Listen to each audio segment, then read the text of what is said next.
These are the handwritten slides from last time, and we'll be using parts of them for this clip, which will be a short one.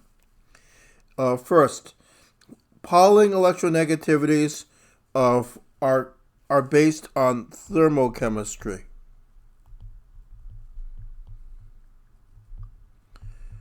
Thermochemistry is the field where you study the heats and the entropy and the free energies given off when reactions occur. And Pauling studied reactions and he came up with these numbers, but he standardized this thermochemistry results to the shell model that I just told you for the second row. So this is the model I just told you for the Pauling electronegativities only works for the second row, second shell, because they were used as the standard by which he used the thermochemistry for all the other elements. Second, this whole argument that as we go from one element to the next element inside a shell, that the Z effective is increasing. We need a name for it, and the name for it that we'll be using in this course, and which will make sense to chemists in general, is imperfect shielding.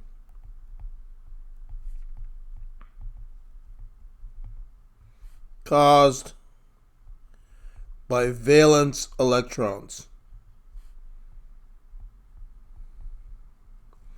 And first of all, what do I mean by valence electrons? Valence electrons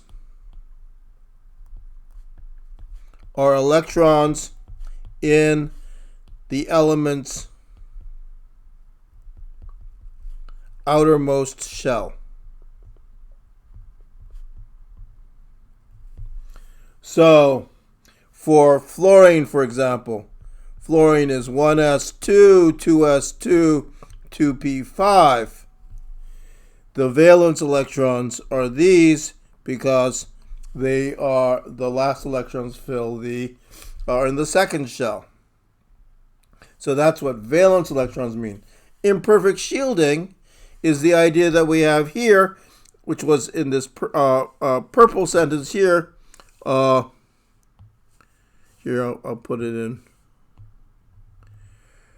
What percent of the time is the 2s inside one valence electron inside another valence electron, and we ended up getting the fraction of a half, and that means that the shielding is not perfect. Perfect shielding would be 100% of the time. No shielding would be 0% of the time. Imperfect shielding is some partial percent of the time, and so the fact that it's just going by a half is imperfect shielding. So imperfect shielding caused by valence electrons is what's responsible for these increases of Z effective of 1/2. And the nickname that we'll use, if you put this in code on an exam, everyone will know exactly what you're referring to. Imperfect shielding caused by valence electrons. And now we can get to what I think is a very beautiful thing, which is a periodic trend. And we're going to use the expression that I have here.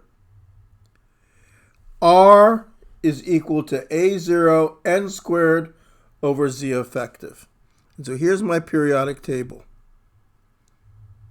Here's a little periodic table.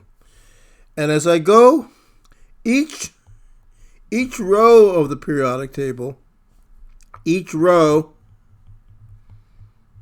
has the same n. And each column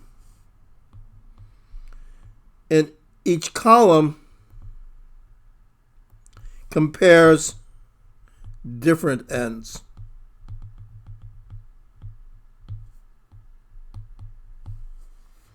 So, first let's look at each row. In the same row, n is constant, and therefore the only thing that matters is what? Put it in chat. If n is constant, we're looking at the same row. Same row. Same row. N is constant. The only thing that matters is, put it in chat, Z effective. Is Z effective increasing or decreasing as we go to the right of the row? Is Z effective increasing or decreasing? And the answer is Z effective is, put it in chat, increasing. Z effective increases as I go to the right. What happens to R, the size of the element? Put it in chat.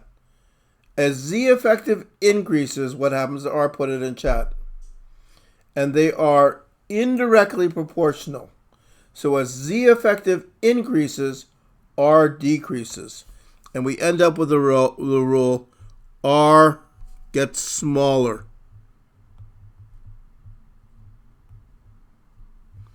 As we go from left to right of a row where n is constant, R is getting smaller.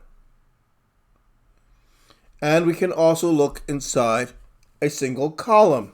So we're now going to look at a column. In a column, the main thing that's happening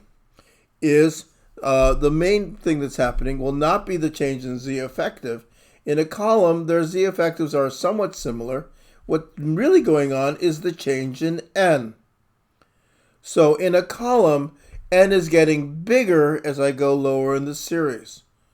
So when I go down in a series, what happens to the size of R? N is getting bigger as we go in a column. What happens to R? Put it in chat. Well, n is in the numerator, so n squared is directly proportional to R. So as n gets bigger, R gets bigger. And this then is the periodic trend for size. R gets smaller as I go left to right. R gets bigger coming down, and it's a direct consequence of the extended Bohr model and imperfect shielding caused by valence electrons. And we can see that it is borne out by